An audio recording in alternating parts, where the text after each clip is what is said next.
Good morning, one and all. Good morning.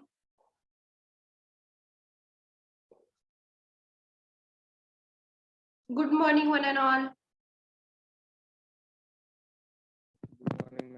Good morning, ma'am.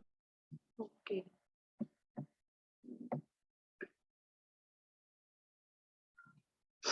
In last lecture, we have completed what is meant by the surveying, what are the principles of surveying from the unit number 4. Okay. So what is meant by the surveying? कोण सांगेल का मला surveying म्हणजे काय? तर surveying म्हणजे काय? तर it is the art of determining the relative positions of object on the surface of the earth, below the surface of the earth or above the surface of the earth by means of direct measurement or indirect measurement. Okay, आपल्याला काय करायचंय? Surveying म्हणजे काय करायचंय? एखाद्या ऑब्जेक्टची relative position surface of earth वरती mark करणं म्हणजेच काय? सर्वेइंग. आणि त्यासाठी वेगळ्या मेथड वापरल्या जातात, ते म्हणजे कुठल्या? तर डायरेक्ट मेथड ऑफ सर्वेइंग आणि इनडायरेक्ट मेथड ऑफ सर्वेइंग. मग डायरेक्ट मेथड ऑफ सर्वेइंग म्हणजे कुठल्या मेथड? तर यामध्ये बघा त्यामध्ये टेप वापरला जातो, चेन वापरली जाते, रॉड वापरला जातो. ओके, त्यावेळेला समजा तुमचं थिओडोलाइट असेल, डम्पी लेवल असेल, हे जे डायरेक्ट हे जे इन्स्ट्रुमेंट आहेत ते वापरून आपण जे सर्वेइंग करतो तर त्याला म्हणतात तर डायरेक्ट मेथड ऑफ सर्वेइंग. आणि इनडायरेक्ट म्हणजे काय? तर त्या ठिकाणी आपल्याला रिमोट सेन्सिंगच्या सहाय्याने किंवा GIS GPS थ्रू आपण जी इन्फॉर्मेशन कलेक्ट करणार आहोत म्हणजे इनडायरेक्ट, म्हणजे त्या ज्या ठिकाणचं सर्वे करायचं त्या ठिकाणी फिजिकल टचअप न करता जो सर्वेइंग केला जातो तर त्याला इनडायरेक्ट सर्वेइंग असं म्हणतात. आणि आपल्याला मेन ऑब्जेक्टिव्ह काय असणार आहे? तर सर्वे करून झाल्यानंतर आपल्याला त्या सर्वेचा एक प्लॅन बनवायचा आहे, एक मॅप बनवायचा आहे. आणि त्या मॅपवरती आपल्याला काय करायचंय? एक रिलेटिव्ह पोझिशन, त्या ऑब्जेक्टची रिलेटिव्ह पोझिशन त्या प्लॅन वरती किंवा मॅप वरती काय करायचे? मार्क करायचे. मग त्यामध्ये हॉरिझॉन्टल असेल किंवा व्हर्टिकल असेल. जर सर्वेइंग आपण व्हर्टिकली करत असेल म्हणजे हाईट इलेव्हेशन मेजर करण्यासाठी करत असेल तर त्याला म्हणतात व्हर्टिकल प्लेन. आणि हॉरिझॉन्टल म्हणजेच काय? तर 2 पॉइंट मध्ये डिस्टन्स आपण जर अर्थ सरफेसवरचं मेजर करत असेल तर that is the surveying in the horizontal plane. Okay, this is nothing but a surveying. Surveying म्हणजे काय? The surveying is the art of determining the relative positions of object on the surface of the earth, below the surface of the earth, below the surface of the earth and the above the surface of the earth is nothing but a surveying. आणि या ठिकाणी सर्वेइंगच्या 2 method आहेत, एक म्हणजे direct आणि दुसरी आहे ती इनडायरेक्ट सर्वेइंगची मेथड. यामध्ये काय केलं जातं? तर डिस्टन्स मेजर केलं जातं, डिरेक्शन मेजर केली जाते, हाईट मेजर केली जाते. जी हाईट मेजर करतो ती कुठं करतो? तर व्हर्टिकल प्लेन मध्ये. हॉरिझॉन्टल प्लेन मध्ये आपण काय मेजर करतो? तर डिस्टन्स मेजर करतो, डिरेक्शन मेजर करतो. ओके, आणि हे जर प्लॅन आपण किंवा हे एखादी रिलेटिव्ह पोझिशन आपण या प्लॅन वरती किंवा मॅप वरती जर मार्क केली with respect to surveying, so that is the basic objective of the surveying. बघा, पंढरपूर आहे तर या पंढरपूर रिजन मध्ये जे काही आपलं विठ्ठलाचं टेम्पल आहे तर या विठ्ठलचं टेम्पल जे आहे तर या पूर्ण पंढरपूर मधील पंढरपूरचा पूर्ण जो क्रॉस सेक्शन एरिया आहे तर यामध्ये त्या टेम्पलची रेफरन्स किंवा रिलेटिव्ह पोझिशन त्या ठिकाणी मार्क करणं that is nothing but a surveying. म्हणजेच काय? सांगोला पासून टेम्पल किती लांब आहे, सांगोला चौकातून आपलं टेम्पल किती लांब आहे, किंवा आपल्या गोपाळपूर पासून हे टेम्पल किती लांब आहे, स्वेरी कॉलेज पासून हे पंढरपूरचं जे विठ्ठल टेम्पल आहे ते किती लांब आहे, हे मार्क करणेच म्हणजेच काय असणार आहे? Reference point on the surface of the mark करणं that is nothing but a surveying. आणि या सर्वेइंग साठी ज्या मेथड वापरल्या जातात त्यामध्ये मग डायरेक्ट मेथड असू शकते, त्यावेळेला इनडायरेक्ट मेथड असू शकते. ओके, तर that is nothing but a surveying. आणि त्याचा आपल्याला काय करायचं आहे? एक प्लॅन ड्रॉ करायचा आहे, जे की पूर्ण एक टाउन दाखवला तर त्या टाउन वरती चारू बाजूने जर 4 पॉइंट असतील तर त्या 4ही पॉइंट पासून विठ्ठलाचं टेम्पल जे आहे ते किती अंतरावरती आहे हे दाखवणं म्हणजेच काय असणार आहे? तर या प्लॅन वरती मॅप वरती त्या टेम्पलची पोझिशन मार्क करणं that is nothing but a surveying. समजलं का सगळ्यांना? All of you understood what is mean by the surveying? Surveying म्हणजे काय समजलं का? Am I audible to all? Okay, surveying म्हणजे काय समजलं? तर एखाद्या ऑब्जेक्टची रिलेटिव्ह पोझिशन आपल्याला अर्थवरती मार्क करायचे आहे त्यालाच काय म्हणतात? तर सर्वेइंग असं म्हणतात. समजलं का सगळ्यांना? Yes, ma'am.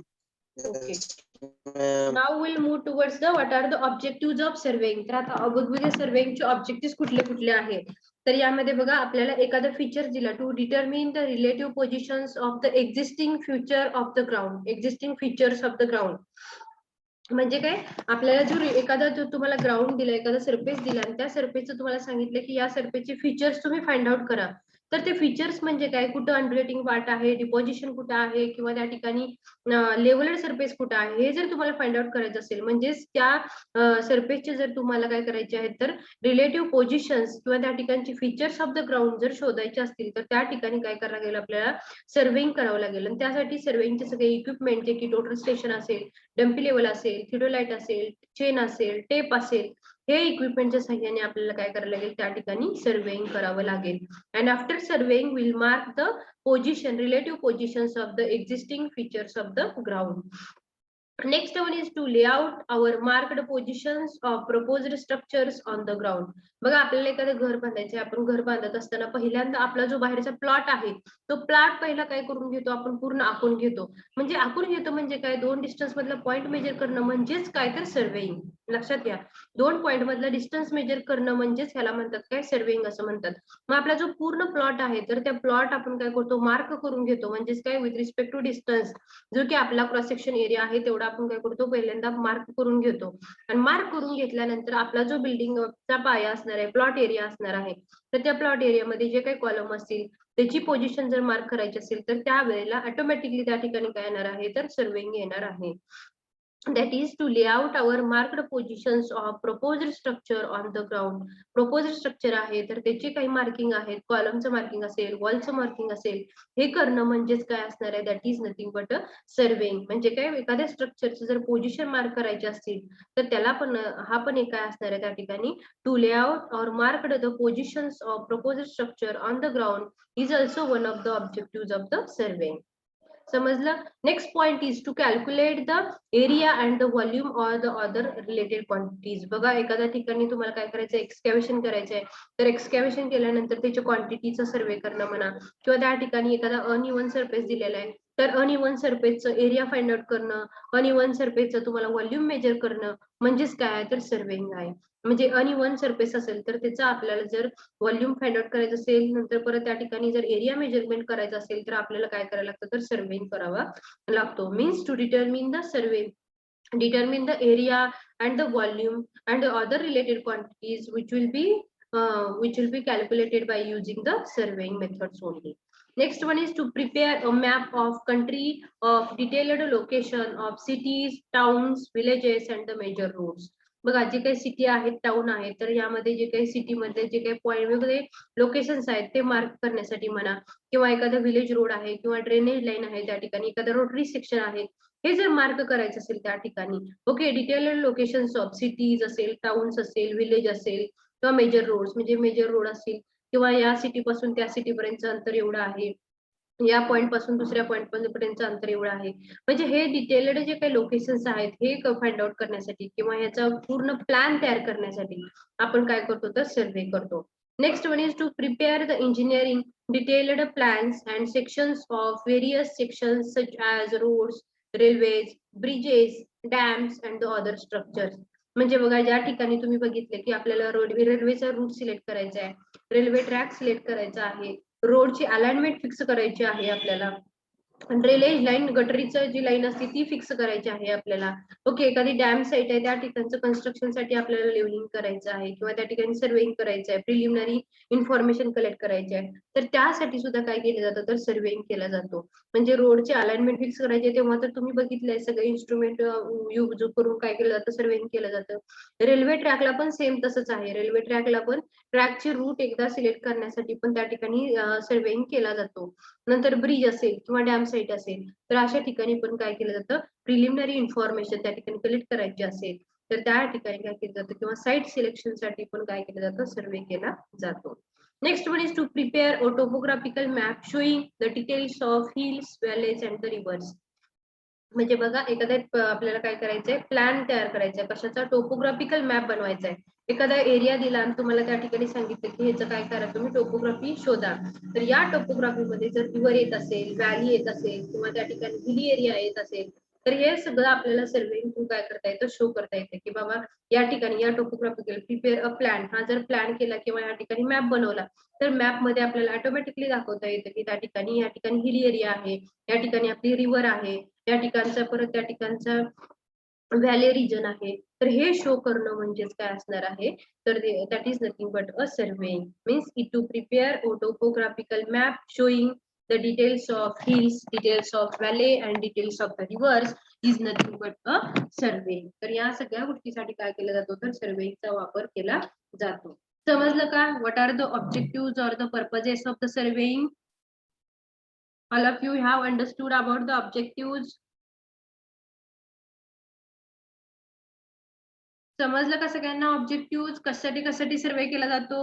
2 पॉइंट मधलं अंतर मेजर करायचं असेल तर, रोडचे एक्झिस्टिंग फीचर्स फाइंड आउट करायचे असतील तर, एरिया मेजरमेंट करायचं असेल, अनइव्हन सरफेसचा व्हॉल्यूम मेजर करायचं असेल, किंवा त्या ठिकाणी आपलं स्ट्रक्चर बांधत असताना जो प्लॉट एरिया असतो आपला किंवा एक आपलं स्ट्रक्चर आहे ते बिल्टअप करायचं आहे, तर त्यासाठी जे काही बीम पोझिशन, कॉलम पोझिशन आहे त्या मार्क करण्यासाठी ओके आपण काय करतो, त्या ठिकाणी सर्वेइंग करतो. नंतर आपल्याला ब्रिज साईट असेल किंवा एखादं त्या ठिकाणी डॅम साईट असेल, त्या स्ट्रक्चरचं आपल्याला त्या डॅम साईटचं काय करायचं, आपल्याला प्रिलिमिनरी सर्वे करायचा आहे, तर त्यावेळेला आपण काय करतो, तर सर्वेइंग करतो. रोड साईट असेल किंवा एखादी त्या ठिकाणी रेल्वे साईट असेल, तर ते रेल्वे ट्रॅक किंवा रोडचे अलाइनमेंट किंवा रेल्वे ट्रॅकचे अलाइनमेंट फिक्स करण्यासाठी आपण सर्वेइंग करतो. ओके, एखाद्या एरिया दिला तर त्या ठिकाणी टोपोग्राफिकल मॅप शो करण्यासाठी, टोपोग्राफिकल मॅप मध्ये आपण हिल एरिया, व्हॅली एरिया आणखी रिव्हर हे जर शो करायचं असेल, दॅट टोपोग्राफिकल मॅप काय करतो, शो करतो, तर total that area should be involved hill area और द व्हॅली और द रिव्हर, हे सगळे जे टोपोग्राफिकल फीचर्स आहेत ते टोपोग्राफिकल मॅप मध्ये काय केले जातात, शो केले जातात. These all are the purposes or the objectives of the surveying which gives us an idea about the site. Okay, which is कशी आहे ती साईट, मग त्यामध्ये फीचर्स कसे आहेत किंवा कुठल्या कुठल्या आपण वेगवेगळ्या ऑब्जेक्टिव्ह साठी, मग रोड साईट असेल किंवा alignment of the road fix करायचे असेल, alignment of the railway track fix करायचं असेल किंवा ड्रेनेज लाईन एखादी फिक्स करायची असेल किंवा इलेक्ट्रिकल पोल्स आपल्याला जर रेस्ट करायचे असतील, तर ह्या सगळ्या गोष्टीसाठी काय केलं जातं, तर सर्वेइंग केलं जातं. ओके, समजलं का सगळ्यांना? What are the objective of surveying or the purposes of surveying? Yes, ma'am. Yes. Now we'll move towards the next point, that is the what are the principles of surveying. तर principles of surveying मध्ये दोन principal आहेत major. तर one is the to work from part to the whole and work from whole to the part. तर पहिला objective आहे to work from whole to the part आणि दुसरा आहे to work from part to the whole. तर यामधला जो पहिला आहे principle, that is to work from whole to the part, that is the best. का त्या ठिकाणी जी एरर तयार होते तर ती एरर कशी आहे, तर कमी आहे. समजा हा जो प्लॉट आहे कुठला ABC, हा आहे तो कुठला आहे तुमचा प्लॉट आहे. तर या डायग्राम मध्ये बघा ABC हा प्लॉट जेव्हा आपण पहिल्यांदा मार्क करणार आहोत, तर त्या वेळेला काय होणार आहे, जेव्हा आपण बाहेरचा पूर्ण जो टोटल प्लॉट आहे तो जेव्हा आपण मार्क करतो, तर त्या वेळेला जी काही आतमध्ये जे डिस्ट्रीब्युशन होतं, आता वेगवेगळ्या ट्रँगल मध्ये आतमध्ये काय केलेलं डिस्ट्रीब्युशन केलेलं आहे, तर त्या डिस्ट्रीब्युशनच्या वेळेला जी काही एरर तयार होते, तर ती एरर कशी असणार आहे, तर कमी असणार आहे. कधी, तर at the first principle only, म्हणजेच काय to work from whole to the part, या वेळेला काय असणार आहे, जी एरर आहे ती कशी आहे, कमी आहे. आणि दुसरा जो सर्वेइंगचा प्रिन्सिपल आहे, that is the to work from whole to the part is the first, आणि सेकंड जे आहे to work from part to the whole, म्हणजे पार्ट करायची आणि परत शेवटला होल आपला एरिया हा आहे असं समजायचं. तर त्या वेळेला काय होणार आहे, जी काही एरर आहे ती एरर कशी असणार आहे, जास्त क्रिएट होणार आहे. जे पार्ट पासून होलकडे, म्हणजेच काय आपण छोट्या एरिया पासून आपण जो बिगर एरिया आहे तो सगळ्याचे तुकडे करणार आणि टोटल आपण जो बाहेरचा आउटलाईन आहे ती काय करणार, मार्क करणार. तर त्या वेळेला जो आपला एरर असणार आहे तो जास्त असणार आहे. That is the to work from part to the whole. लक्षात ठेवायचं, एरर कुठं कमी असणार आहे, to work from whole to the part. आणि कुठलं प्रिन्सिपल बेस्ट प्रिन्सिपल आहे, to work from whole to the part is the best principle. तेवढं एकच लक्षात ठेवलं तरी चालेल. To work from part to the whole हे परत तुमच्या आपोआप लक्षात राहील, म्हणजे हे रिव्हर्स आहे. Part to the whole to the part, whole to the part is the correct, it will which will give us error is less, हे लक्षात ठेवायचं. नेक्स्ट वन आता ह्या ठिकाणी बघा आपल्याला काय करायचंय की this is the main principle of surveying to work from whole to the part. हे मेन प्रिन्सिपल आहे. There is a entire plot is divided into the smaller triangles and area will be surveyed from a boundary to the inner most triangle. म्हणजे boundary पासून ते inner most ट्रायंगलचं काय केलं जातं या ठिकाणी एरिया आहे तो पूर्ण सर्वे केला जातो. And the purpose of working from whole to the part is to localize the error and to control the accumulation of error. म्हणजे काय बघा आपण जेव्हा होल टू द पार्ट कडे जाणार आहोत तर त्यावेळेला जी काय एरर आहे ती एरर कशी असणार आहे कमी असणार आहे. And so that will main function जे आहे मेन जे प्रिन्सिपल आहे सर्वेचं ते कुठलं आहे to work from whole to the part. Next point is या ठिकाणचं बघायचं आपल्याला टू कंटिन्यू बघा to locate a point by taking the measurements from two reference point. हा पॉइंट खूप महत्वाचा आहे. तर कुठलाही पॉइंट अर्थवरचा जर आपल्याला मार्क करायचा असेल तर त्यासाठी रिक्वायर्ड रेफरन्स पॉइंट किती असतात तर 2 रेफरन्स पॉइंट लागतात. ऑब्जेक्टिव्ह साठी हा क्वेश्चन खूप महत्वाचा आहे. To locate a point by taking measurements from dash dash reference point means how much reference point will be required to locate a point. तर how much it is किती आहेत तर 2 रेफरन्स पॉइंट लागतात. लक्षात ठेवा ऑब्जेक्टिव्ह साठीचा question महत्वाचा आहे. एखाद्या पॉइंट जर अर्थ सरफेस वरती आपल्याला जर लोकेट करायचं असेल तर त्यासाठी रिक्वायर्ड रेफरन्स पॉइंट किती लागतात तर required reference point will be 2. Is it okay to all? Yes, ma'am. आता इकडे लक्ष द्या. खाली जे फिगर्स आहेत त्यामध्ये बघा 2 control points are selected in the area and the distance between them is measured and plotted on a paper. All other points are marked based on these 2 points. बघा या ठिकाणी आर हा जर पॉइंट मला जर मार्क करायचा असेल तर त्यासाठी मला मिनिमम किती रेफरन्स पॉइंट लागतात तर 2 रेफरन्स पॉइंट लागतात. म्हणजे आर ह्या पॉइंटची लोकेशन मला जर सिलेक्ट करायची असेल फिक्स करायची असेल तर या आर पॉइंट साठी मला पी ची पोझिशन आणि क्यू ची पोझिशन जर माहिती असेल तरच मी काय करू शकते तर त्या आर पॉइंटची जी काही आर पॉइंट आहे तुम्ही काय करू शकते फिक्स करू शकते. म्हणजेच काय to locate are point I required 2 point that is the P point and the Q point. म्हणजे पी आणि क्यू या पॉइंट पासूनच मी काय करू शकते तर आर पॉइंट आहे तो काय करू शकते मार्क करू शकते. नेक्स्ट वन इज द बघा दुसऱ्या पोझिशन मध्ये तिसऱ्यामध्ये पण अँगल मेजर करायचा आहे. तर या अँगल मेजर करत असताना बघा या ठिकाणी क्यू या पॉइंट जवळ अँगल मेजर केलेला आहे पण त्यासाठी पी लाईन आणि क्यू लाईन या ठिकाणी काय केलेले आहे फिक्स केलेले आहे. म्हणजे 3 पॉइंट असतील तरच त्या ठिकाणी अँगल मेजर करता आला. म्हणजे क्यू पॉइंट पासून आपल्याला पी आणि क्यू हे जर स्टेशन फिक्स असतील तरच 2 रेफरन्स पॉइंट जर फिक्स असतील तरच आपण काय करू शकतो त्या ठिकाणी अँगल मेजर करू शकतो किंवा त्या ठिकाणी डिस्टन्स किंवा एखाद्या पॉइंटचं काय करू शकतो आपण त्या ठिकाणची रिलेटिव्ह पोझिशन आहे ती काय करू शकतो मार्क करू शकतो.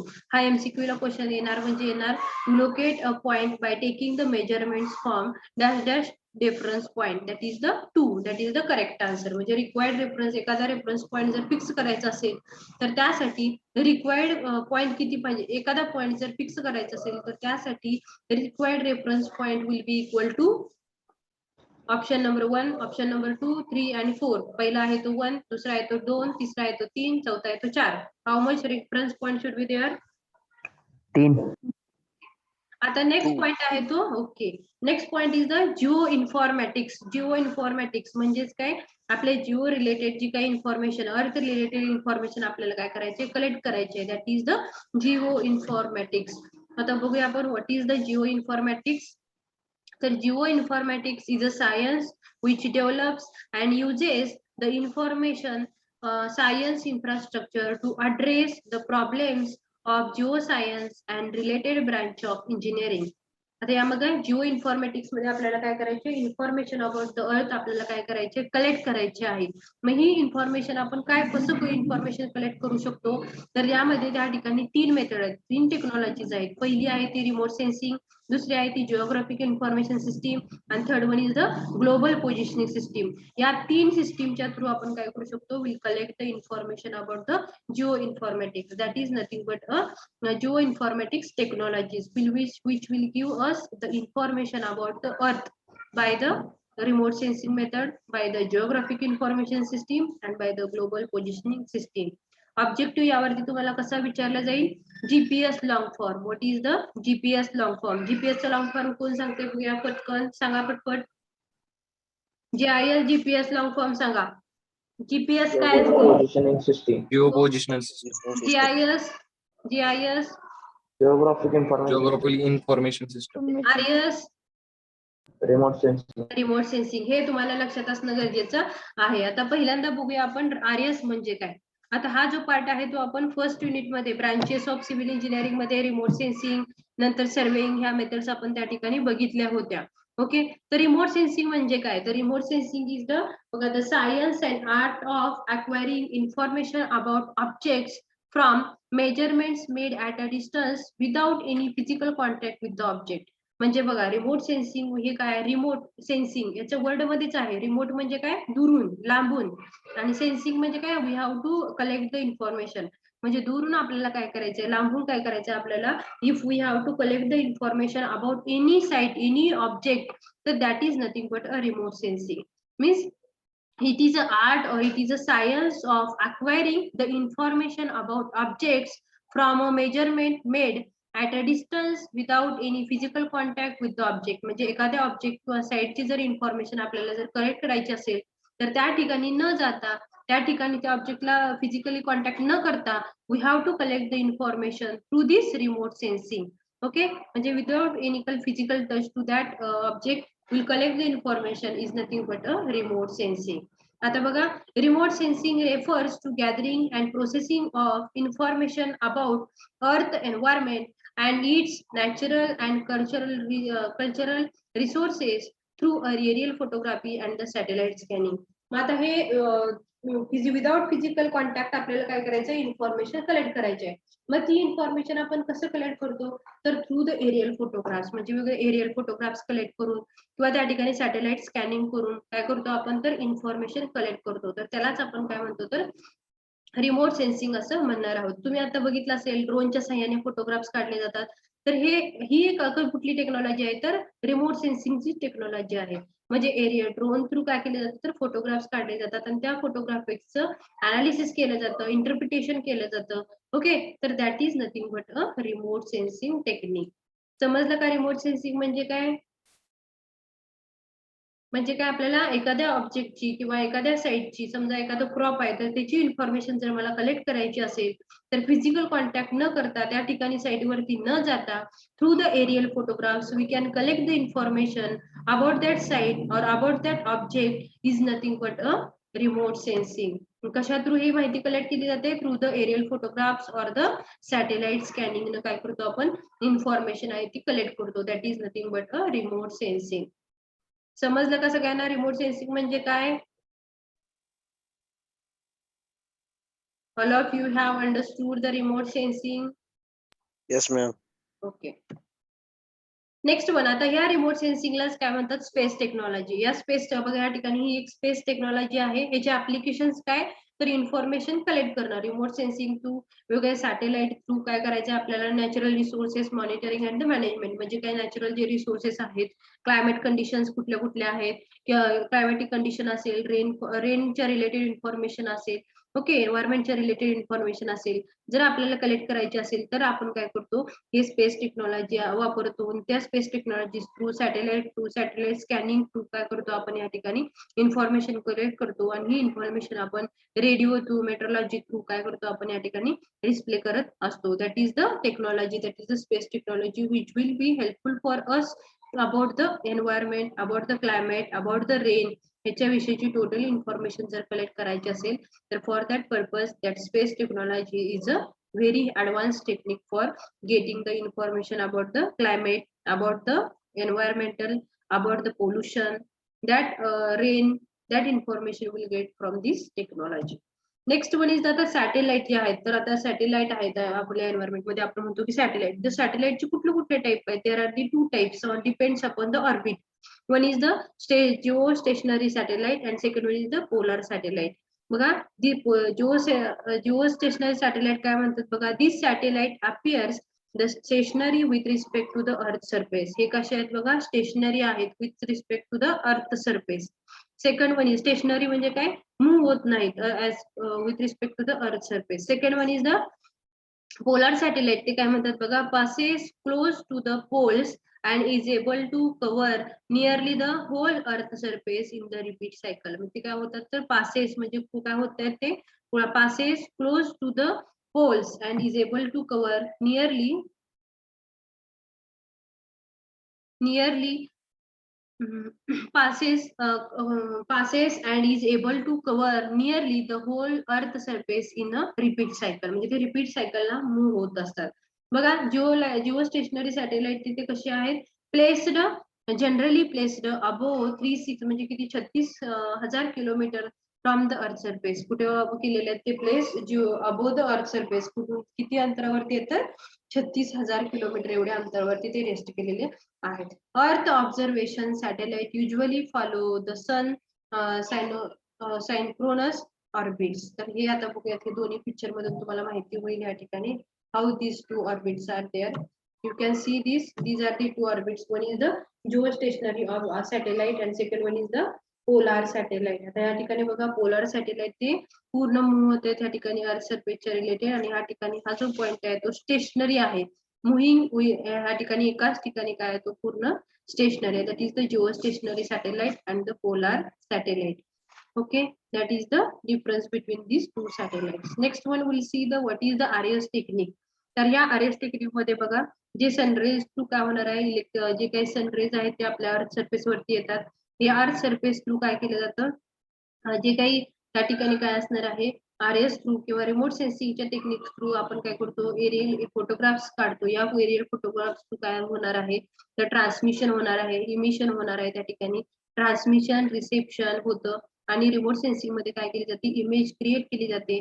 आणि या इमेज मुळे काय होणार आहे, तर त्या ठिकाणी जो काही इमेज तयार झालेली आहे त्या इमेजचं परत अनालिसिस केलं जातं, इंटरप्रिटेशन केलं जातं अँड द प्रोसेसिंग केलं जातं. This is nothing but a working of RS techniques.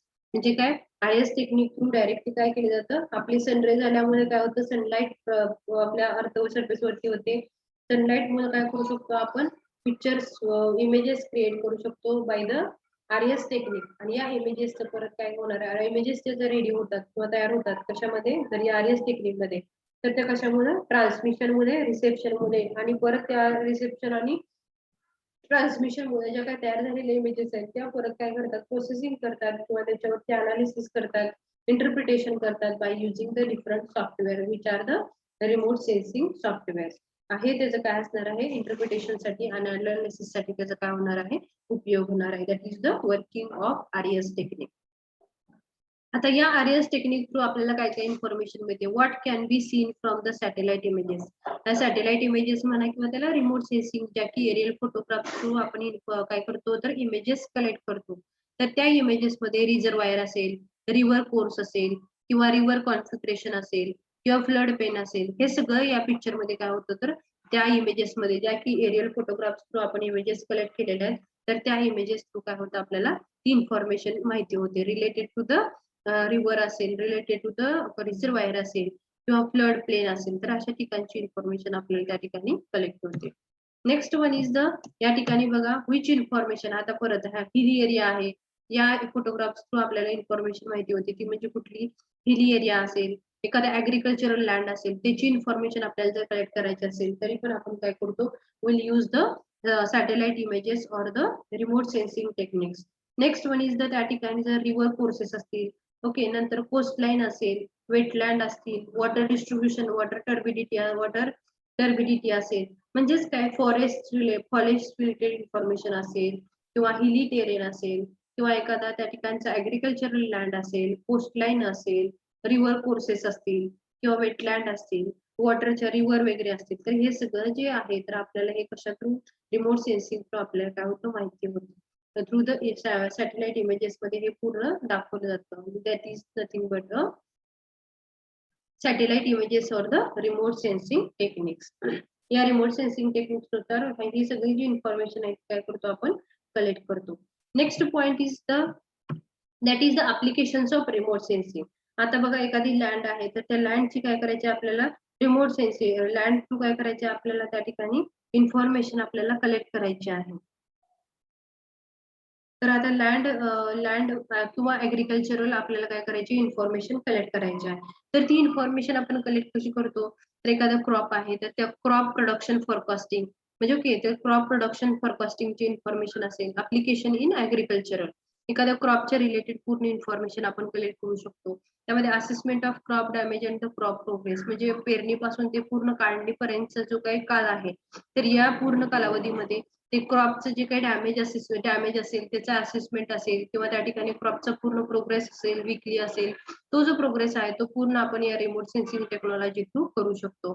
Next one is the horticultural cropping system analysis किंवा क्रॉप आयडेंटिफिकेशन. एखादा आपल्याला अननोन सरफेस आहे त्या ठिकाणचं क्रॉपचं आपल्याला काय करायचं आहे, आयडेंटिफिकेशन करायचं आहे, तर त्यासाठी हे रिमोट सेन्सिंग युजफुल होतं. परत क्रॉप एकरेज एस्टिमेशन म्हणजे किती एकरमध्ये किती क्रॉप आहे हे लक्षात घेण्यासाठी पण आपल्याला काय होऊ शकतो या ठिकाणी रिमोट सेन्सिंगचा उपयोग होतो. Next one is the identification and the disease infection म्हणजे काय बघा, एखादं पीक आहे त्या पिकाला काय झालेलं आहे, तर त्या ठिकाणी डिसीज झालेलं आहे, तर त्या ठिकाणी त्या डिसीजचं पण आपल्याला काय करू शकतो, आपण आयडेंटिफिकेशन करू शकतो by using the remote sensing technology. Next जो पॉइंट आहे तो म्हणजे सॉइल मॉइश्चर एस्टिमेशन. आता सॉइल मॉइश्चर एस्टिमेशन म्हणजे काय, सॉइल मध्ये किती पाणी आहे किंवा पाण्याची कमतरता आहे का, इरिगेशनचं मॅनेजमेंट त्या ठिकाणी कसं केलेलं आहे, म्हणजे पाण्याची पुरवठा त्या ठिकाणी कसं केलेला आहे याच्याशी रिलेटेड म्हणजे काय इरिगेशन मॉनिटरिंग किंवा त्या ठिकाणचं पाण्याचं management. This study also done by this remote sensing techniques only. Next one is the identification of problematic soils म्हणजे ज्या ठिकाणी सॉइल आहे तर त्या सॉइलचे प्रॉब्लेम्स काय आहे किंवा क्रॉपची डिफिशियन्सी कशी आहे, क्रॉप डिफिशियन्सी डिटेक्शन असेल तर त्याचा स्टडी किंवा फ्लड मॅपिंग किंवा मॉनिटरिंग. फ्लड असेल त्या ठिकाणी एखादा पूर आलेला असेल तर त्याचं मॅपिंग किंवा मॉनिटरिंगचं स्टडी जर करायचं असेल तर will go through the remote sensing.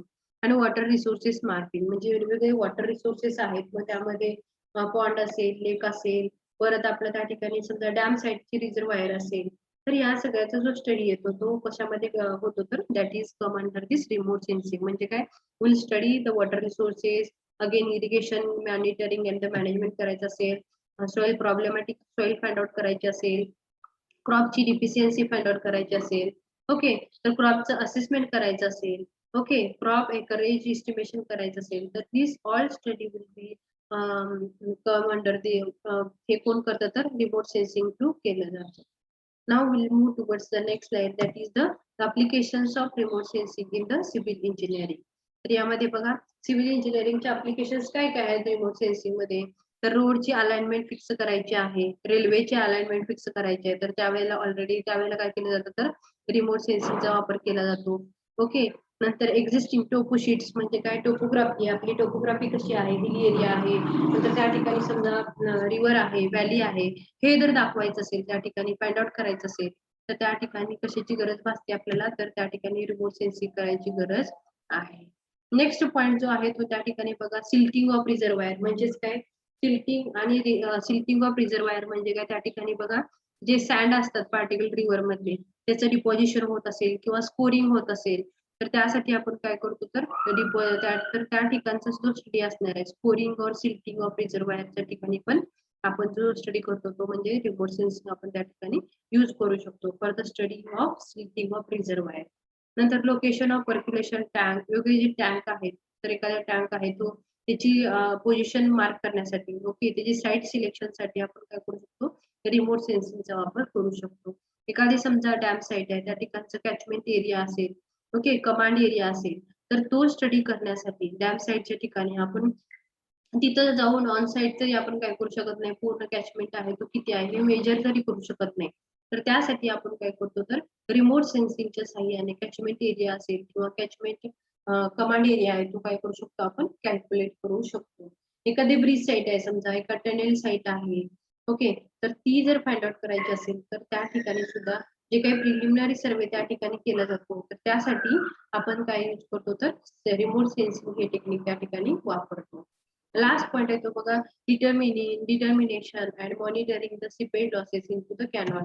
जर कॅनॉल असेल तर कॅनॉल मध्ये जर वॉटर काय होते, सिपेज होते, तर त्यावेळेला ते सिपेज कुठं होते, किती प्रमाणामध्ये होते हे फाइंड आउट करण्यासाठी पण काय केलं जातं, तर रिमोट सेन्सिंगचा त्या ठिकाणी वापर केला जातो.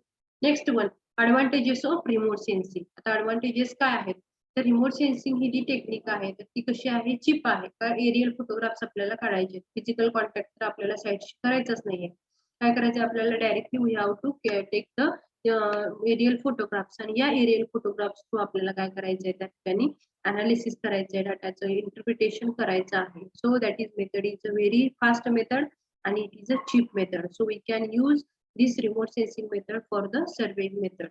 सर्वेइंग साठी आपण जर ही मेथड वापरली तर that would be give us a fast result and the with a less cost. Next one काय आहे तर बघा, ज्या ठिकाणी आपल्याला इनएक्सेसिबल आहे, जी जागा त्या ठिकाणी आपण जाऊ शकत नाही, तर अशा ठिकाणी सुद्धा आपण काय करू शकतो तर by using this remote sensing we can collect the information of that inaccessible regions. Next one is the easy to manipulate. आता ह्या ठिकाणी जो इन्फॉर्मेशन आपल्याला रिमोट सेन्सिंग थ्रू मिळते तर ती इन्फॉर्मेशन आपण डायरेक्टली आपल्या कम्प्युटरमध्ये मॅनिपुलेट करू शकतो. ओके, आणि त्या मॅनिपुलेट केलेल्या इमेजेस थ्रू किंवा त्या मॅनिपुलेट केलेले जो काही कम्प्युटर आहे त्याच्या थ्रू जे काही मॅप मिळेल आपल्याला, तर त्या मॅप थ्रू आपण काय करू शकतो इन डिटेल आपल्याला इन्फॉर्मेशन त्या साईटची मिळू शकते. Okay, last point is the cheap and rapid method of constructing base maps in absence of detailed land survey. पूर्ण लँडचा सर्वे करायचा आहे, म्हणजे लँड कुठल्या टाईपचे आहे, त्यामध्ये सॉइल कुठल्या टाईपचे आहे, हा पूर्ण जो स्टडी येतो that would become under this remote sensing. Okay, that all study will use the remote sensing techniques for understanding the land, again understanding about the inaccessible region, understanding about the त्या ठिकाणी आपल्याला जर soil कुठल्या टाईपची ह्याची पण information माहिती करायची असेल, नंतर आपल्याला streams, rivers, ponds, lakes, okay, वॉटरचं मॅनेजमेंट, कॅनॉल्स लॉसेस, या सगळ्या ठिकाणी आपण काय करू शकतो remote sensing to will get an idea about the losses. Next point जो आहे तो बघा या ठिकाणी बघा ह्या ठिकाणी पहिल्यांदा आपले जे रिमोट सेन्सिंगचे टेक्निक्स काय काय असणार आहेत तर वेगवेगळे नॅचरल रिसोर्सेस, त्या ठिकाणी वॉटरचं मॉइश्चर कंटेंट आहे की नाही, मग त्यामध्ये क्रॉप जर असतील तर क्रॉप ग्रीन आहेत की त्या वाळलेले आहेत, त्यांना पाणी कमी आहे की जास्त आहे, याची पण इन्फॉर्मेशन आपण क्रॉप ऍग्रिकल्चरल थ्रू या ठिकाणी इन्फॉर्मेशन कलेक्ट करू शकतो. नंतर आहे ते सॅटेलाइट इमेजरी थ्रू जो डिटेल्ड मॅपिंग आहे, तर त्या डिटेल्ड मॅपिंग मध्ये आपण काय करू शकतो, डिटेल मॅप एकदा माहिती झाला आपल्याला की त्याच्यानंतर आपण काय करू शकतो त्याचं डिस्टिंग्विश करू शकतो फॉर स्मॉल कॉन्ट्रास्टिंग एरिया, छोट्या छोट्या कॉन्ट्रास्टिंग एरियाज मध्ये त्याचं डिवायडेशन करू शकतो. आणि तिचं खूप कसं असणार आहे, it is a short time period आपल्याला मिळणारी माहिती आहे आणि कशी चीप आहे, आणखी फास्ट आपल्याला ही माहिती मिळून जाते. So that these are the major advantages of the remote sensing. Okay, now we'll move towards the next point, that is the what is meant by the GIS. आता GIS म्हणजे काय, geographical information system. आता या geographical information system through पण आपल्याला same map मिळणार आहे. तर या मॅप थ्रू काय केलं जातं तर आपण त्या साईटची, त्या ऑब्जेक्टची इन्फॉर्मेशन आपण काय करतो कलेक्ट करतो. That is the geographical information system. So will see let one by one. Geography म्हणजे काय बघूयात आता. The science of earth, physical features, resources, climate, population. म्हणजे या ठिकाणी बघा आपल्याला जो अर्थ आहे तर त्या अर्थची इन्फॉर्मेशन आपल्याला जर कलेक्ट करायची असेल रिलेटेड टू द ठिकाणी resources and the climate related जर इन्फॉर्मेशन आपल्याला जर कलेक्ट करायची असेल तर that will be nothing but geography. Geography म्हणजे काय, इन्फॉर्मेशन जर आपल्याला कलेक्ट करायची असेल with the physical features, resources and the climate, pollution, population, that is nothing but a geography. Next point बघा, it implies that the data in GIS are organized to yield useful knowledge as colored maps.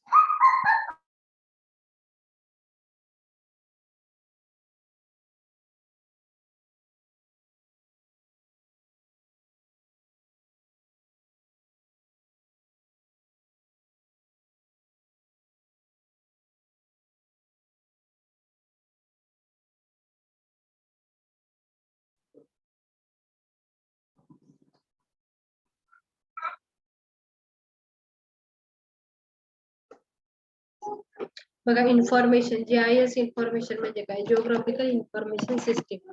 It implies that data in GIS are organized to yield useful knowledge often as colored maps, images, but also as statistical graphics and the tables. म्हणजे बघा यामध्ये GIS technology through आपण जी information collect करतो तर त्या information आपल्याला कशा through मिळते तर कलर्ड मॅप्स असतील किंवा इमेजेस थ्रू आपण काय करतो ही इन्फॉर्मेशन आहे ती कलेक्ट करतो. That is the GIS technique. Am I audible to all? Am I audible?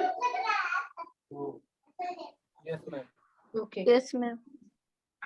Next one is the GIS techniques. आता यामध्ये GIS टेक्निक्स थ्रू आपण काय करतो वेगळे मॅप असतील किंवा मॅप थ्रू आपल्याला काय मिळणार आहे त्या ठिकाणी इन्फॉर्मेशन मिळणार आहे. या ठिकाणी पण सॅटेलाइट थ्रू पण स्कॅनिंग थ्रू पण इन्फॉर्मेशन आपल्याला कलेक्ट करू शकतात. पण बेसिक आता या ठिकाणी बघा GIS मध्ये काय होतं नक्की या ठिकाणी वेगवेगळे टूल बॉक्सेस आहेत. मग त्या टूल बॉक्सेस मध्ये सेट ऑफ टूल्स सिस्टीम आणि इन्फॉर्मेशन सिस्टीम असे काय तर टूल बॉक्स आहेत. तर या टूल बॉक्स मध्ये पहिला जो टूल बॉक्स आहे सेट ऑफ टूल्स कशाचे टूल्स आहेत या ठिकाणी बघा फॉर कॅप्चरिंग. या ठिकाणी इन्फॉर्मेशन आपल्याला ज्या साईटची कलेक्ट करायची आहे तर त्या ठिकाणची इन्फॉर्मेशन कॅप्चर केली जाते स्टोअर केली जाते या GIS युनिट मध्ये रिट्रीव्हिंग केली जाते अँड द अनालायझिंग म्हणजे काय इंटरप्रिटेशन आणि अनालायझिंग केलं जातं या डाटाचं. त्याच्यानंतर जे काही GPS सॉफ्टवेअर आहे GIS सॉफ्टवेअर आहे त्याच्या थ्रू ही इन्फॉर्मेशन आहे ती मॅप थ्रू काय केली जाते डिस्प्ले केली जाते which are the spatially referenced with the earth. म्हणजे जे काय अर्थच्या रिलेटेड जी इन्फॉर्मेशन आहे ती पहिल्यांदा कॅप्चर केली जाते त्याच्यानंतर स्टोअर केली जाते त्यांच्या युनिटमध्ये नंतर परत रिट्रीव्हिंग केली जाते अनालायझिंग केली जाते. After retrieving analysing that is the interpretation analysis करून झाल्यानंतर ती परत काय केली जाते GIS किंवा GPS च्या युनिटमध्ये काय केली जाते मॅपच्या साह्याने काय केली जाते डिस्प्ले केली जाते. That is the GIS technique. तर या GIS चे कॉम्पोनंट कुठले कुठले बघा पीपल्स. आता यामध्ये peoples data analysis hardware and the software. आता जो GIS चा जो डाटा आहे तर तो GIS through geographical information system through जी आपण कलेक्ट केलेली जी इन्फॉर्मेशन आहे ती इन्फॉर्मेशन काय केली जाते डाटा जो इन्फॉर्मेशन जी असणार आहे ती काय केली जाते पहिल्यांदा इंटरप्रिट केली जाते कशामध्ये सॉफ्टवेअर थ्रू इम्पोर्ट केली जाते सॉफ्टवेअर मध्ये सॉफ्टवेअर थ्रू अनालिसिस केलं जातं परत त्याचं काय करायचं इंटरप्रिटेशन केलं जातं आणि परत हार्डवेअर मध्ये काय केली जाते ती इन्फॉर्मेशन पहिल्या इन्फॉर्मेशन परत काय केली जाते डिस्प्ले केली जाते. That is the components of GIS. म्हणजे GIS थ्रू कॅप्चरिंग केलं जातं रिट्रीव्हिंग केलं जातं त्याच्यानंतर अनालायझिंग केलं जातं दॅट इज आणि इंटरप्रिटेशन केलं जातं आणि ह्याच्यानंतर हा जो डाटा आहे तो परत काय केला जातो तर सॉफ्टवेअरला हार्डवेअरला दिला जातो आणि या हार्डवेअर थ्रू तो काय केला जातो तर डिस्प्ले केला जातो. That is nothing but a GIS. Okay. त्या ठिकाणी महत्वाचं म्हणजे हा जो इन्फॉर्मेशन आपण जी कलेक्ट करतोय GIS थ्रू ती इन्फॉर्मेशन आपण दोन प्रकारे करू शकतो. एक तर एरियल फोटोग्राफ्स आणि सेकंड म्हणजे काय रिमोट सेन्स्ड स्कॅनर्ड इमेजेस. म्हणजे एक तर स्कॅनिंग केलेल्या इमेजेस ह्याच्यानुसार आणखी दुसरं म्हणजे एरियल फोटोग्राफ्स. या दोन्हीच्या साह्याने आपण काय करणार आहोत तर हा डाटा आहे तो काय करणार आहोत तर कलेक्ट करणार आहोत. नेक्स्ट वन इज द या ठिकाणी हे जे मॅप्स आहेत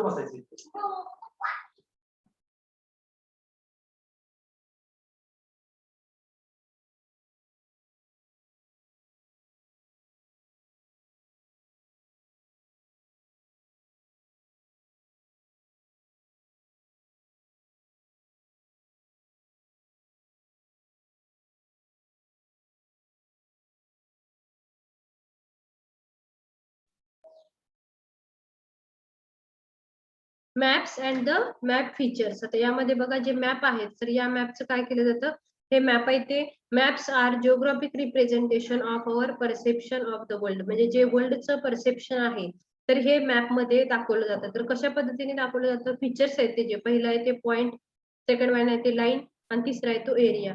म्हणजे पॉइंट फीचर्स लाईन फीचर्स आणि एरिया फीचर्स या तीन फीचरने काय केलं जातं तर ही जी इन्फॉर्मेशन आहे ती मॅप वरती दाखवली जाते. तर त्यामध्ये बघा पहिला जो पॉइंट आहे तुम्ही बघू शकता या ठिकाणी हे ट्री आहे ट्री हा एक पॉइंट आहे तर हा पॉइंट आहे तो त्या ठिकाणी पॉइंट फीचरने त्या मॅप वरती दाखवला जातो. लाईन फीचर आहे म्हणजे हे रोड लाईन असेल समजा सिव्हिअर लाईन असेल ड्रेनेज लाईन आहे तर ही ठिकाणी या ठिकाणी लाईन फीचरनं या पिक्चर मध्ये मॅप मध्ये दाखवली जाते. आणि एरिया फीचर म्हणजेच काय एखादा एरिया असेल तर तो एरिया आपल्याला जर मार्क करायचा असेल तर तो आपण कशाने शो करतो तर एरिया फीचरने त्या ठिकाणी मार्क केला जातो. So that is the examples of map features. मग त्यामध्ये पॉइंट फीचर असेल लाईन फीचर असेल आणखी एरिया फीचर्स या तिन्हीने काय केलं जातं तर या ठिकाणी मॅप वरती काय केलं जातं तर पॉइंट फीचर्सनी पॉइंट्स आहेत तो दाखवले जातात. लाईन ड्रेनेज लाईन्स असतील, रोड लाईन्स असतील, त्या लाईन फीचरने दाखवले जातात. आणि एखादा एरिया कॅचमेंट एरिया असेल, कमांड एरिया असेल, एखाद्या रिव्हर मधली जो काही रिझर्वायरचा एरिया असेल तो जर आपल्याला दाखवायचा असेल तर आपण एरिया फीचरने तो दाखवणार आहोत. पुढच्यामध्ये तर जिओग्राफिक इन्फॉर्मेशन सिस्टीम जो आपण मॅप काढणार आहोत तर त्यामध्ये तुम्ही आता बघू शकता यामध्ये हा जो एरिया आहे कुठला तर जीआयएस थ्रू आपण जो कलेक्ट केलेली इन्फॉर्मेशन आहे एखाद्या साईटची किंवा एखाद्या टाउनची असेल, एखाद्या सिटीची असेल, तर ही जी इन्फॉर्मेशन आहे तर ती आपण बघा या ठिकाणी डिवायडेशन करणार आहोत थ्रू द सॉफ्टवेअर. म्हणजे काय अनालिसिस किंवा इंटरप्रिटेशन करणार आहोत. तर हे कसं करणार तर रोडचा मॅप वेगळा या ठिकाणी दाखवतो, विलेज आहे तर वेगवेगळे विलेज, एखादे टाउन आहे तर त्यामध्ये वेगवेगळे विलेजेस किती अंतरावर आहेत, कुठले आहेत तर त्याचा स्टडी. नंतर या ठिकाणी लँड यूज, ही लँड यूज कशासाठी केलेली आहे, कुठल्या टाईपची या ठिकाणी क्रॉप घेतली जातात तो study, that is the land use. Location, या ठिकाणी लोकेशन कुठले कुठले आहेत, ओके, म्हणजे कुठले विलेजेसचं लोकेशन असेल किंवा एखाद्या त्या ठिकाणचं रिव्हर असेल किंवा एखादं जे पाण्याचे ठिकाण आहेत तर त्याचं लोकेशन, किंवा सॉइल असेल तर वेगळी सॉइल आहे, मग ब्लॅक कॉटन सॉइल असेल त्या ठिकाणी रेड कलरची सॉइल असेल, ओके, काही वेळेला त्या ठिकाणी सँडी सॉइल असेल. म्हणजे हे वेगळ्या टाईपचे सॉइल ह्याचं पण लोकेशन या ठिकाणी काय केलं जातं बाय दिस जीआयएस टेक्निक काय करतो आपण लोकेट करू शकतो. आणि लँड कॅपॅसिटी हा जो पूर्ण स्टडी आहे जो की आपण जीआयएस थ्रू करणार आहोत, तर हा जो स्टडी आहे तो आपल्याला इंटरप्रिटेशन अनालिसिस केल्यानंतर आपल्याला या टेक्निक थ्रू मिळणार आहे. आणि त्या थ्रू आपण जे अनालिसिस करणार आहोत तर ते हे वेगवेगळ्या रिजनसाठी, वेगवेगळ्या रोडसाठी असेल, विलेजसाठी असेल, लँड यूज साठी असेल, सॉइलसाठी असेल, लँड कॅपॅसिटी, या सगळ्यासाठी काय करू शकतो आपण वेगवेगळ्या पद्धतीने त्याचा अनालिसिस आणि इंटरप्रिटेशन आपण करू शकतो by the GIS. Next one is the, आता या ठिकाणी जो डाटा आपण जीआयएस थ्रू कलेक्ट केलेला इन्फॉर्मेशन आहे तर ती इन्फॉर्मेशन काय केली जाते, जे जीआयएस किंवा जीपीएस जे सॉफ्टवेअर आहेत तर त्या सॉफ्टवेअर मध्ये ही फाईल आहे ती ऑटोमॅटिक या ठिकाणी इम्पोर्ट केली जाते. आणि या इम्पोर्ट केल्यानंतर ही फाईल आहे ती काय होणार आहे तर त्या सॉफ्टवेअर मध्ये जीआयएस किंवा जीआयएस सॉफ्टवेअर मध्ये ती ओपन होईल. आणि ओपन करून झाल्यानंतर त्या ठिकाणी विल गेट द मॅप्स. आणि या मॅप मध्ये आपल्याला पूर्ण जे काही फीचर्स आहेत, पॉइंट फीचर, लाईन फीचर आणि एरिया फीचर, त्याच्यानुसार या ठिकाणी पूर्ण मॅप आपल्याला मिळेल. आणि तो मॅप जर आपल्याला वाचता आला, रीड करता आला तर will get and total information about that town or about that city. तर त्या ठिकाणी बघा या ठिकाणी डिस्प्ले केलेलं या मॅप वरती तर हे जे सॉफ्टवेअर आहे बघा जेली स्टोन .mxd हा जे किंवा आर्क मॅप म्हणतात त्याला, आर्क मॅप हे सॉफ्टवेअर आहे. आणि ह्या सॉफ्टवेअर थ्रू काय केलेलं आहे तर हे जी इन्फॉर्मेशन आहे ती काय केलेली आहे ह्याच्यावरती डिस्प्ले केलेली आहे. आणि ही इन्फॉर्मेशन डिस्प्ले करून झाल्यानंतर या ठिकाणी परत हे जे मॅप आहेत किंवा ग्राफ आहेत किंवा रिपोर्ट आपल्याला काय करता येतो ह्याच्यापासून जनरेट करता येतो. त्याच्यानंतर हे आउटपुट आहे, म्हणजेच काही जीआयएस इन्फॉर्मेशन जर आपण दिली सॉफ्टवेअरला तर त्या सॉफ्टवेअर थ्रू आपल्याला डायरेक्टली काय मिळणार आहे, मॅप मिळणार आहे, that is the paper map. आणि ह्याची जर हार्ड कॉपी आपण काढली तर will get and total information about that site or the town. Next one is this is the last slide of this unit number 4. That is what are the advantages of the or applications of the GIS. याचे applications काय आहेत बघा, तर map making साठी, म्हणजे एखादा जर map बनवायचा असेल एखाद्या सिटीचा, टाउनचा, तर त्यासाठी जीआयएस इन्फॉर्मेशन जर आपल्याला कलेक्ट करायची असेल तर for that purpose we can use the GIS technique. Second आहे द साईट सिलेक्शन, मग एखादी ब्रिज साईट असेल, टनेलिंगची साईट असेल, हायवेची साईट असेल, ब्रिज साईट असेल, तर त्यासाठी रिमोटली आपण जो प्रिलिमिनरी सर्वे करतो तर त्या प्रिलिमिनरी सर्वेला पण आपण यूज करतो. तो म्हणजे प्रिलिमिनरी सर्वेसाठी आपण काय करू शकतो, साईट सिलेक्शन साठी जीआयएस टेक्निक आपण यूज करू शकतो. Means that is the site selection for the site, quite site selection for the highway असेल किंवा लँड फिलिंग साठी असेल, ओके, रेल्वे रूट असेल, तर त्यासाठी आपण काय करू शकतो, जीआयएस टेक्निक आपण वापरू शकतो. Next one is a network analysis. तर नेटवर्क अनालिसिस मध्ये बघा, how does a school system determine school buses, त्याचा रूट्स, त्याचं शेड्यूल. नंतर administrator can use the GIS for applying the factors such as travelling distance, speed limits, student addresses, school location. म्हणजे बघा त्या ठिकाणी location असेल म्हणजे नेटवर्क सिस्टीम आहे, location towards the student home असेल किंवा त्या ठिकाणी शेड्यूल असेल किंवा रूट असेल, स्कूल बसचं जे रूट आहे, हे सगळ्याचं जे नेटवर्क अनालिसिस आहे ते आपण जीआयएस थ्रू करू शकतो. म्हणजे आपल्याला रूट फाइंडिंग साठी आपण या ठिकाणी जीआयएस म्हणजे सर्वेइंगच मेथड या ठिकाणी येते. थ्रू द सॅटेलाइट थ्रू आपल्याला बघा मॅपिंग, गुगल मॅप वरती आपल्याला काय मिळतं, पूर्ण रूट सुद्धा मिळतो. एका प्लेस पासून जर दुसऱ्या प्लेस कडे जायचं असेल थ्रू द सॅटेलाइट, जे काही त्या ठिकाणी आपल्याला रूट ची माहिती होणार आहे. That is also one of the GIS technique. Next one is the environmental application. म्हणजे एन्व्हायरमेंटच्या रिलेटेड जे काही क्लासिफिकेशन आहे त्यामध्ये रेन असेल, क्लायमेट कंडिशन असेल, पोल्युशन असेल, ह्याच्याशी रिलेटेड जी काही इन्फॉर्मेशन आपल्याला मिळते that is also will get that information from the GIS technique only. Okay. Impact of proposed new housing and industrial development on communities drinking water supply. तर त्या ठिकाणी आपल्याला काय करू शकतो आपण, will collect the total information about site selection साठी असेल, मॅप मेकिंग साठी असेल, किंवा एखादा नेटवर्क अनालिसिस असेल, क्लायमेट रिलेटेड असेल, पॉप्युलेशन रिलेटेड असेल, पोल्युशन रिलेटेड असेल, रेन रिलेटेड असेल, that all information we can collect by using this GIS technique and the remote sensing technique. तर अशा पद्धतीने this is a live slide from the unit number 4. अशा पद्धतीने आपला unit number 4 या ठिकाणी संपतो. That is the our syllabus of basic civil engineering is completed over here. Thank you all.